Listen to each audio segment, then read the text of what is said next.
This topic, can we be too trusting of others? Hello, my name is Augustus, and I learn about social barriers and norms to help people become their true self in life. And today we'll be talking about the topic of, can we be too trusting of other people? And for this one, I'm kind of talking about you just approaching someone one of these days. We just walk up and we just feel like we can really trust this person. And sometimes it's because this person looks very attractive, this person is very warm, very nice, like for whatever reason that this person gives you a very good vibe. And we just feel like we just want to trust this person. But can we be too trusting? Because a lot of times, maybe through the first meeting or second meeting, we're all in. This person's trustworthy. And that ends up sometimes being the biggest mistakes of our lives. And we don't want that. We want to prevent that kind of things from happening. So I'll be touching on a few points and a few insights that I have on this topic. So the first point I want to talk about is, are we clear on our identity? It's like, wait, what? Because what does this have to do with me as a person, my identity? I feel like this has a lot to do with your sense of identity. Because the more clear we are on who we are, our values are, our principles are, then the better we can be at in terms of separating who we are and who other people are. So here, sometimes the scenario I brought up before, where beauty was one of the things and attractiveness is one of the things that kind of clouds our judgment, because we see someone and because that person is, I don't know, for some reason nice, the person's nice looking, and our whole perception of that person is, this person's a nice person, and we assume good things about them, and sometimes we jump into things too fast.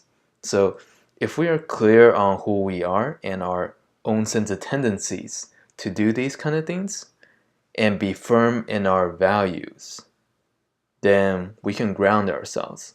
We can be like, no, Augustus, stay back, think a little more before you take this action. And the other person may be completely the most amazing person in the world. We just need to learn to ground ourselves so that we don't act on impulse. We don't go over there and just let our feelings all run wild. So that's one of the things. And another thing that we do when we jump right in and kind of just let our emotions flow and just trust this person before we even know them is that we allow them to be the critic of us. Like, we don't even know this person, we just jump in, we just talk to this person, and suddenly we're like, wow, this person's so good at, am I wearing enough? Am I good enough? Am I funny enough? Like, we start becoming this person that's like asking for them to make sure that we're doing okay. Like, we want to be someone that is kind of like matching them so that they'll like us. And without even knowing anything about this person, we should not place ourselves in that kind of position. And that comes also back to knowing who we are as a person. We don't want to not even having not talk to the person at all and just submitting ourselves to that person's evaluation of us. We want to come in and just be confident and saying, hey, hello, my name's Augustus and I'd like to talk with you. Like, be confident, be on the same, I guess, like kind of like the playing field. And it's not like you're coming in as submitting yourself. And when we're becoming overflowing and too trusting, that's one of the things that happens. And I don't think we should do that. Now, the second point I want to talk about is always trust people logically before emotionally. So let me elaborate a little on that. We all know that there's probably one of those times where you just can't recall what you're doing because you were so angry and you acted a lot of your actions based on how you felt at the moment. You're really sad, so you went over and you weren't even looking at the road, and then somehow you tripped and hurt yourself. Or you're angry and you're so mad at the moment and you threw something that was very important and precious to you, and you had never done it if you weren't angry. So emotions have this tendency to take us to places that we might not want to be at. So we need to really sit down and be able to have control ourselves logically and evaluate the situation before we let our emotions pour in. Because emotion's amazing. Emotion's great. Nothing bad with emotions. It gives us color to life, and it makes us feel and allows us to enjoy our company with like people and our close friends. But we have to learn that on a logical basis first, that we can trust this person, whoever that we're trying to create a relationship with, me and that person. I have to make sure that person is trustworthy, and then I can kind of let my emotions flow and connect with them. So I need to make sure that the person's safe, evaluating is safe, and then connect.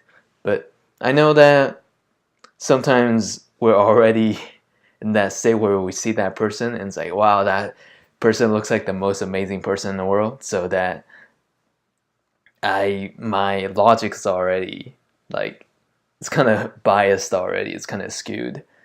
So that's why people close to you, especially your close friends or family members that you know are watching out for you, letting them evaluate that person can be a lot more accurate than you evaluating them. You sometimes have to use other people as your logical mind. So, but that is much more important. Logic has to be the foundation, to be your guidance, and then you have your emotional connection after that. So it's good to seek counsel. And in a general sense, the younger you are, the less experience you have in learning how to manage your emotions and learn how to control and not to act on impulse. But not to say that if you're like, I've seen like maybe 30, 40-year-olds running around and just not throwing tantrums. So I'm just not saying it's impossible. You can't go through life not learning how to manage your emotions. And we don't want to have that. We want to learn how to take control of ourselves and be in control of our emotions. So that's all I have for you guys. And I really hope that there's something that you can take away, and always looking to try to apply and try to grow in your life so you can learn to be someone that's in control of who you are. And once we know who we are and are more in control, then we can learn to really express who we are.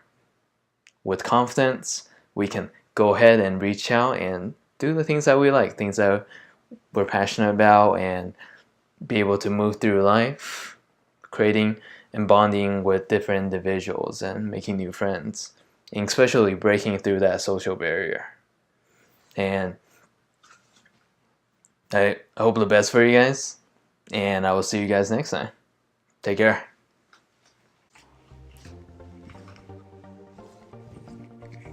I forgot my lines.